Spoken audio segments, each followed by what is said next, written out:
Hoy les traigo una historia terrorífica que revela los oscuros secretos que no fueron contados en el famoso libro, Don Quijote de la Mancha. Permítanme presentarles la oscura historia que no contó el libro de Don Quijote de la Mancha, un relato de terror extremo que los mantendrá al borde de sus asientos durante más de 3 minutos. Conozcan a Alejandro, un apasionado investigador de la literatura clásica que ha dedicado su vida a desentrañar los misterios ocultos de las páginas del famoso libro de Cervantes. Sin embargo, lo que Alejandro descubre va más allá de su imaginación más salvaje.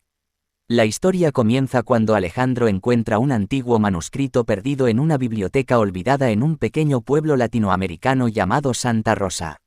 Este manuscrito revela una verdad aterradora: dentro de las páginas del libro de Don Quijote, se esconde una historia oscura y perturbadora que nunca fue contada. Intrigado por esta revelación, Alejandro se adentra en los pasajes del libro y se sumerge en una realidad alterna llena de pesadillas y horrores inimaginables. A medida que avanza en su exploración, un sentimiento de angustia y desesperación se apodera de él, y la línea entre la ficción y la realidad comienza a difuminarse.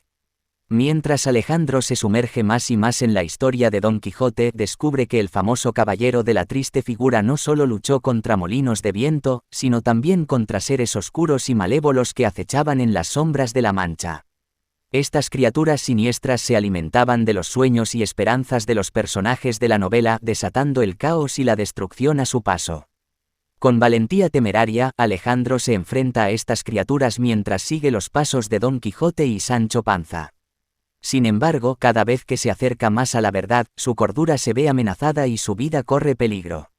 A medida que la historia se desarrolla, Alejandro descubre que el verdadero enemigo no es solo el mal que acecha en las páginas del libro, sino también su propia obsesión por desvelar la oscura verdad. Se da cuenta de que hay límites que no deben ser cruzados y que algunos secretos deben permanecer enterrados en las profundidades de la imaginación. Cuando Alejandro finalmente cierra el libro, se da cuenta de que ha sido testigo de algo más que una historia de caballeros y gigantes. Ha sido testigo de una realidad alterna llena de terror y sufrimiento, una realidad que nunca debería haber sido revelada. Si disfrutaron de esta historia escalofriante, no olviden dejar su like y suscribirse al canal para más relatos que desafían los límites de la imaginación. Con temor y fascinación, Carlos López.